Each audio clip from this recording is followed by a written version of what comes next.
Hey everybody, welcome back to another episode of Penny Rambles. Now, I'm following up on this video from a previous one that I made not too long ago. And, this video was about, GTA 6, and how I don't believe this game's gonna be any good.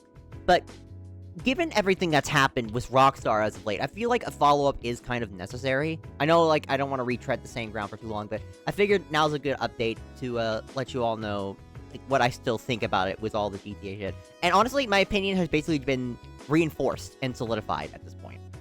Because, for those of you who don't know, the game was delayed again to, I believe it was 2020, either 2026 or 2027. I can't remember. Late 2026, early 2027. And it's like, it's basically like premium vaporware at this point. I give Valve shit for a lot of things, but at least they don't announce a game they know is not finished, just for the sake of hype, and then keep delaying it over and over and over again to keep milking that hype. And the thing is, with Rockstar, they know they can get away with it, because GTA 6 is the most hyped video game since Five Nights at Freddy's 3, since Uncharted 4, since No Man's Sky, since even fucking Half-Life 3. I'd argue it eclipses the infamous vaporware game of the internet. And that's kind of a big deal, because they know they can get away with it. Because GTA is such a beloved video game franchise, and there's really nobody at this point doing what GTA is doing. Like, the closest thing we really had to it was Saints Row, but we all know what happened to Saints Row. And there's literally, the closest thing no one's really doing it anymore. Watch Dogs is gone, Saints Row is dead. Everything else is either irrelevant or just doesn't matter anymore. So GTA is literally the only horse in the race. And because of this, they know they can get away with murder, which is what they've been doing as of late. For those of you who don't know, there were a bunch of union firings lately. It was basically a Class A case of union busting. From what I heard, Rockstar were supposedly firing a bunch of employees for revealing classified documents in a Discord server, but they never provided any proof that the employees were actually doing it, and the employees in question were apart trying to get a union together. So it's very clear that there is some form of foul play, and the day I believe a corporation over anyone who has been victimized by a corporation is the day that I die. So yeah, I'm willing to bet that Rockstar's trying to union bust.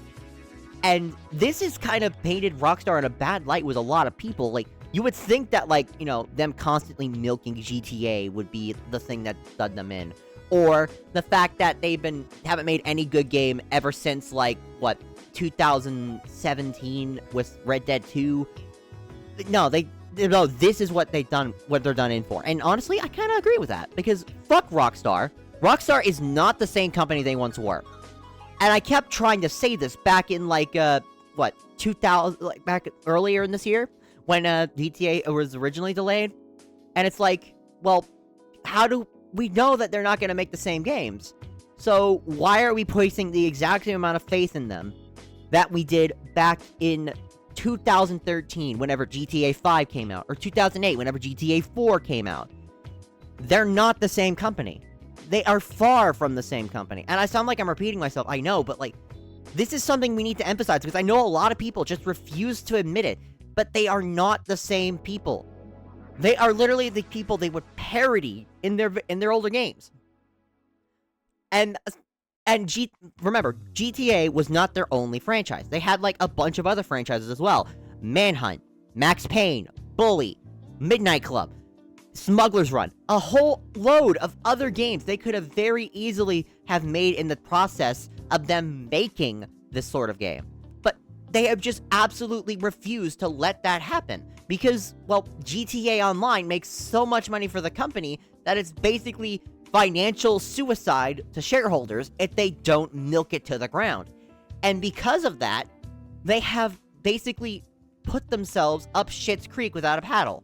Because if they don't milk their big cash cow, they aren't going to make as much profit as they once were. And that means the company's going to look like it's declining in the eyes of a shareholder, meaning less money, less funds for their next big project, which is also a GTA game.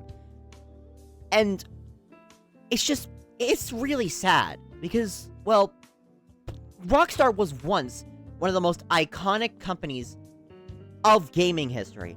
Because their name used to mean something, in my opinion. Like, when you saw a Rockstar logo on a game, you knew it was gonna be either really charming at the very least, or really good at the tail end. Like, I know a lot of people really didn't like games like Chinatown Wars or Smuggler's Run, but, like, those games were really charming, and they had, like, a lot of character with them. And yeah, I just feel sad. But anyways, on another topic, I really wanted to diversify the video's portfolio here. Topic of GTA, they're trying to release the whole mansion update as damage control, because this is like one of the biggest, most hyped updates in the history of the franchise. Adding mansions to GTA Online, one of the biggest fucking things in the entire game. Things that fans have been asking for. It feels a little too convenient that they're doing this now and not later, you know? I mean, we already know this stuff was in the files for a while. So, but the fact that they're releasing this content absolutely now, instead of, like, you know, a little bit later, like when the DLC is actually set to come out, strikes me as damage control. Like, they know they're kind of fucked at this point, so they're like, okay, get the fans what they want, and they'll pretend like nothing else is happening. And that's the thing. Nothing else is happening. Rockstar is probably gonna get away with it, because, as Nintendo has proven, gamers have the memories of a fucking goldfish, and they're willing to forgive everything as long as the next game is actually good. Like, I remember during the Switch 2 boycotts, everyone fucking hated Nintendo for increasing the price and for making things too expensive. And then, whenever the Switch 2 came out, it did fucking numbers. So it's like, no one was willing to actually put their money where their mouth is. They were willing to put it in Nintendo's fucking wallets. And that's the big fucking problem here. No one fucking wants to actually be good enough to actually do a boycott. Everyone's a complete fucking traitor to their own cause. And they preach these fucking things, but they never actually are willing to do anything about it. Now, this could be like, I don't know, me just being completely fucking salty about it. Like, I just genuinely wish that a boycott actually fucking meant something, you know? And my boycotts don't mean anything anymore, because, like, well, whenever it comes to gaming, at least, like, I'm willing to admit there are boycotts that do work in other mediums. I'm not really familiar with those, but, like, boycotts just don't work in gaming, because no one's actually willing to do the hard work to actually make the boycotts worth it. Like I said, Nintendo, how many times have we tried to boycott their products, and they just, you know, not actually fucking do it? Nintendo's one of the prime examples. Like, how many times has Nintendo pissed off their fan bases, but know they could get away with it because they actually fucking have that fan base, and they just refuse to fucking... I remember I used to date, like, a Nintendo girl, and no matter how much I tried to explain to her that I just didn't like Nintendo, she just never could understand it. But, like, I don't know, maybe I'm just... Yeah, I'm just salty about it, but, like... Anyways, I think that was a good time to end off, hit the 8-minute mark. So, I'm probably gonna finish the stage, and then we're gonna do it. I'm gonna probably try making videos like this more often, because, this was, like, a little fun exercise for, like, live streaming and whatnot, because, you know, it was, like, you had to do, like, stuff on the spot, and it was, like, really good for, like, information gathering, and, like, you know... This video's probably gonna be terrible in the algorithm, I already know, but, like, you know... What's wrong with a little mixing it up, you know? But anyways, I seriously wanted to thank you all so much for watching, and, you know... Be safe. Oh, crap, I died. Well, I guess that ends the stream. Thank you all so much for stopping by, and I'll talk to you all next time. Bye-bye!